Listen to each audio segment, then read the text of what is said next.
Today we're diving into positional rondos, a training staple that's all about making smarter decisions on the field, improving your positioning, and mastering the art of retaining possession under pressure. Now let's quickly establish what a positional rondo is. No, it's not a fancy foot massage technique. In the world of soccer training, a positional rondo is a small-sided game designed to sharpen your decision-making skills, positioning, and most importantly, your ability to keep the ball in tight spaces. It's like a regular rondo, but with an added twist of game-like positioning. Imagine this, you're setting up your teams in a grid. For simplicity's sake, let's start with a 4v2. Now, the beauty of this is that you can easily define roles. You've got your defenders, your midfielders, and your attackers, just like in an actual match. The key here is to emphasize spacing, good angles, and off-the-ball movement. This isn't your typical free-for-all rondo where everyone's just running around like headless chickens. Nah, this is about structure, strategy, and retaining possession under pressure. As the coach, your focus is on guiding your players to make the right decisions in terms of passing and positioning. So let's break down the structure and setup of a positional rondo. The most common way to set up a positional rondo is to divide the players into teams of 4 and 2. However, you can also use 6 players for one team and 3 for the other, depending on the age group and skill level of the players. To ensure balanced gameplay, it's important to position the 2 teams in a grid formation, with each team having 2 defenders, 2 midfielders, and 2 attackers. This setup allows for a more even distribution of players across different positions and creates a more realistic game scenario. Once the teams are in their starting positions, each team tries to score by passing the ball into the opposition's goal. However, the defending team tries to prevent them from doing so by intercepting passes and winning the ball back. If the defending team wins the ball, play switches to the other team, and they get a chance to attack.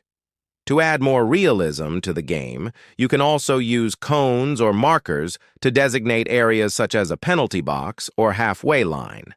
This will help players understand their positioning and decision-making based on their location on the field. Next, let's discuss the coaching points. We want to see those first touches followed by quick head-ups. That's right, eyes up, scanning for options, communicating, talking to each other. No, it's not a social event. It's about giving a quick, purposeful pass and then moving. Remember, the beauty of soccer is in the movement.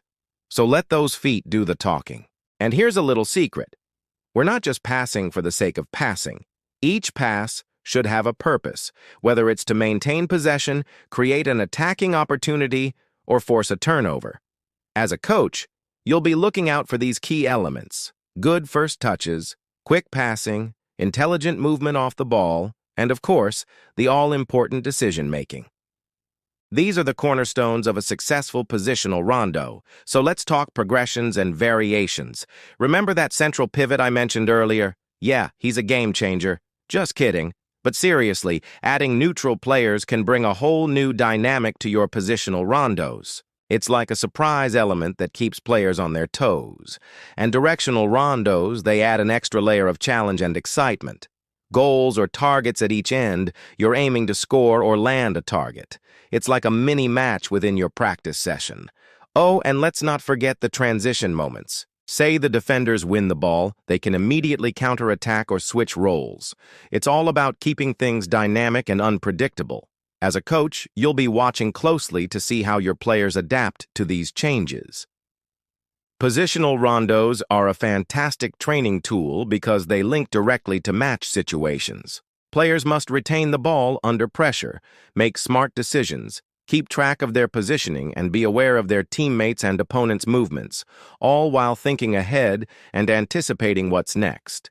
It's like a mental gym workout for your soccer players. And the best part, it can be used with players of all ages from youth to pro. So why positional rondos? Well, they're like a multivitamin for your soccer training. They boost decision-making, improve positioning and passing accuracy. Plus, they add an exciting twist to your practice sessions. Your players will love it. And remember, soccer is not just about size, strength, or speed. It's about brains, skills, and teamwork. Positional rondos embrace this beautifully. They encourage creativity, communication, and quick thinking in tight spaces. It's where brilliance is born. If you found this helpful, don't forget to hit like, comment, and subscribe for more awesome content. Until next time, train smart, play hard, and make those dreams come true. Thanks for watching, and I'll catch you in the next one.